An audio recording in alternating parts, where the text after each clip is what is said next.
Hi everybody and welcome to the September video. Mike, I gotta say that's a great shirt. Matching pretty close today.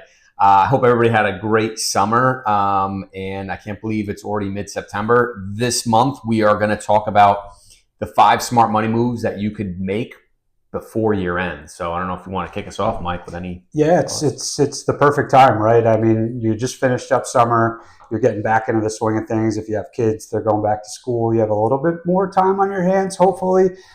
The first thing we're going to talk about here is your retirement and HSA contributions if you're on a high deductible plan. So for 401ks, the max is $23,500.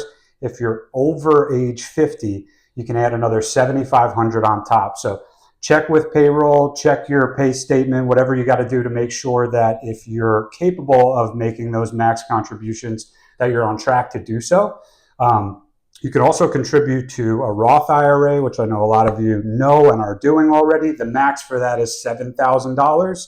So check your statements, make sure you're on track. You can do another $1,000 if you are over 50. And then the last one was HSAs. So the individual, and I want to quote my numbers here, is $4,150. And for families, it's $8,300 and an extra $1,000 if you're over 55. One other thing that we're seeing some clients take advantage of these days is some of your companies might offer the ability to make Roth 401k contributions. That might be something to start thinking about for 2026 tax planning. Thank you. The next thing I would talk about is just going over a tax strategy for year end to see if there's anything that you could be doing. I know we got a lot of questions with Roth conversions. It is taxable up front, but on the back end, it is ends up being tax-free. So doing some of those calculations right now and periodically throughout the year, we're constantly looking at portfolios for tax loss harvesting opportunities. This year, the good news is most of the asset classes are positive this year. So there's not much in the form of tax losses, but it's something that we're always looking into.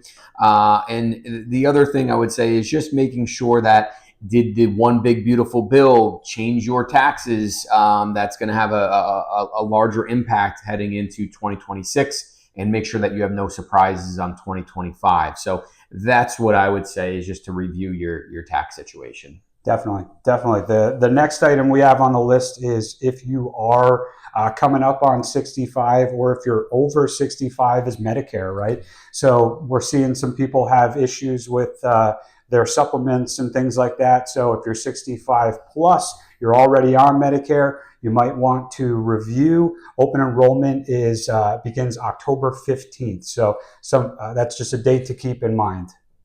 Yeah, the other one is we're coming up on family gatherings. So if you want to update your beneficiaries, might be a good time to review it, all jokes aside. But yeah, you should be just reviewing your beneficiaries, your estate documents. A lot of times I'm meeting with clients, and one of the questions I ask is, who's the executor or who's the executrix? Oh, wow, that's my Uncle Bob that, moved to Chicago or Florida or wherever, and he's 88 years old. Do you really want that Uncle Bob being your executor? Probably not. So just reviewing that every 10 years or so, you should make sure that you are, updating or at least reviewing your estate documents on that end, and looking at the beneficiaries, also additions to the families. I was just going to say, life events is a really good time to start thinking about some of these things as well. Just had my second son, and I had to go and update my beneficiaries. So life events are an important transition and a time that you need to be thinking about some of these other things. The last one that we have on here is just your budget. One of the things that I do with my wife basically quarterly is just have a quick sit down conversation. It doesn't have to be anything crazy. Have a cup of coffee and say, hey, did we meet our goals? Did we put enough money into our investment accounts?